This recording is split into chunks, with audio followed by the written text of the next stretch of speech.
welcome back to Kim Reads as we continue with Phantom. I lost count of the number of so-called Bobby dissidents who died in the mirror hell of Eric's chamber of illusion. I lost count of the armed men who died facing him in single combat, while the Kana looked on with satisfaction, each one a victim of the same cunning piece of catgut which I had seen wielded with such devastating efficiency that night in Russia. The Punjab lasso was a weapon guaranteed to strike fear into the hearts of the toughest warrior, a thin, merciless serpent that came only to life in the hands of its master.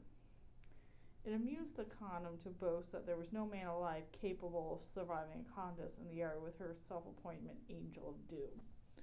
Before he had come to Persia and fell under her malevolent influence, I did not believe that Erik had only ever killed purely for pleasure. With her drugs and her insatiable demand for novelty, she awakened his sleeping hatred of men, releasing a demon of savage ingenuity which he could no longer control. Increasingly during this period, he began to escape to my estate, fleeing from the mirrors of his imagination to the refuge of the innocent laughter of a child. "It's so peaceful in here," he told me once, in a rare moment of confidence. "It's the only place in Persia where I don't dream that I am drowning in a sea of blood." That night I introduced him to an opium pipe in the hope that its calming somnolence would persuade him to abandon the Khanum's hashish. And the following morning, still wrapped up in a drug's hazy cocoon of well-being, he said he would like to visit the local bazaar. He was perfectly lucid, but the pupils of his eyes had contradicted to telltale pinpoints that he would never suggested venturing into a crowded place in daylight if he were in full possession of his faculties. "Are you looking for something in particular?" I demanded uncertainly as we entered the noisy lanes with their low-vaulted roofs. "Birthday presents," he said absently. "Lots and lots of beautiful birthday presents. Who are these poor, twisted wretches with sticks?" "Beggars seeking alms," I said with a sign of resignation. "Let me deal with this, please." I turned aside to my religious duty, dropping a single coin of small diminution into each begging bowl, as expected, and receiving the customary blessing in return. When I glanced around, I saw that Erik was emptying gold coins into the bowls behind my back. "What are you doing?" I demanded with alarms. "Giving alms," he said, mildly surprised by my annoyance. "What's wrong with that?" "You idiot!" I snapped as I saw the word being hazily passed through the crowd. "Surely you know better than to give such reckless sums to beggars at bazaars. You will bring every wretch to the vicinity around our heels. You won't be able to move through the streets in a minute. Come on." Catching hold of his cloak, I hurried him through the crowds until we were safely lost in the press of camels and donkeys that constituted a caravan passing through the coast. The bazaar was typical of any to be found in Persia. Most of the shoppers were men, but the vendors were chiefly women swathed in black chadars, who sat beside their wares, almost under the field of the carriages, and ignored the constant rude and colorful injunctions to get out of the way of the passing traffic. Erik paused by a stall of brightly painted toys, selected a number of purchases which left me in no doubt of the attendant recipient of his birthday presents.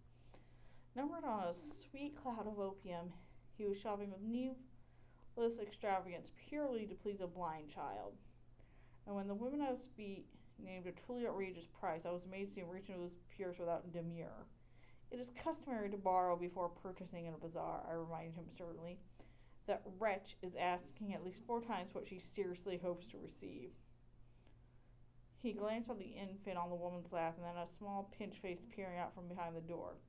"She is poor and has children to feed. I am able to pay the price she asks without hardship.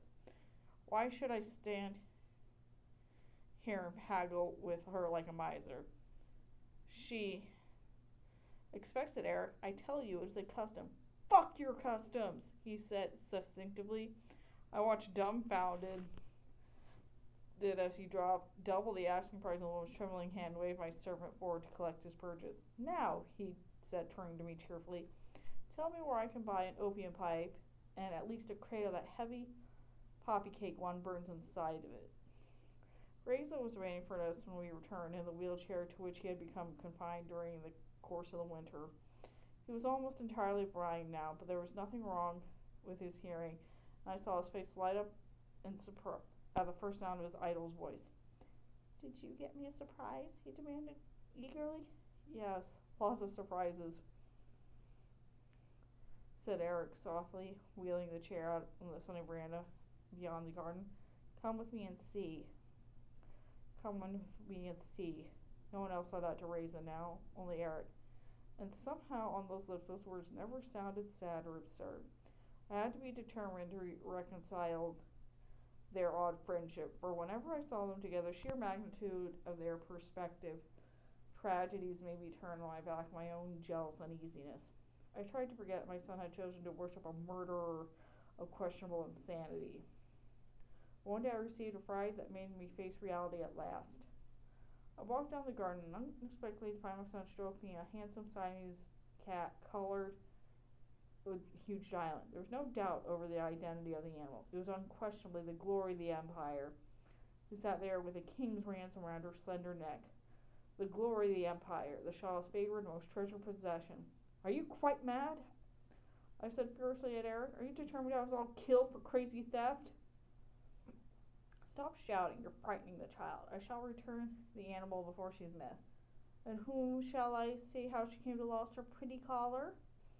I sat down on the edge of the fountain because my legs would no longer support me. "I don't know how you spirit away from the guards," I said faintly, "but I do know if that collar goes missing, you will surely be the first to be suspected." "How dare you come here and involve my son in this insane crime?" I saw Reza tense and shrink closer to Erik's darkly cloaked figure. "Father," he whispered tremulously, "please don't be angry. I asked him to bring the cat. It was only a joke." "You foolish child," I snapped. "There is a joke that could cost all our heads." Reza's eyes filled with tears, and without warning he flung his arms around the masked man who had bent him over in concern. "I don't want to stay here anymore," he sobbed in the suddenly folded cloak. "I want to go with you. I want to go with you now." Erik withdrew hastily from the child's clutching embrace. As he turned away with the cat in his arms, I sighed for a servant to remove the wheelchair from our presence. "Well?" I demanded shakily when we were alone once more. "Was that not exactly what you wanted to hear?"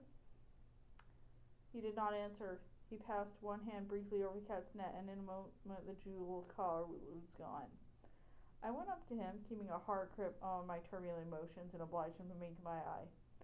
"Take what you like," I said quietly. "Pillage the whole world if you want to satisfy your professional vanity, but don't take my child's heart from me just because you can. Don't shut me in that torture chamber, Erik."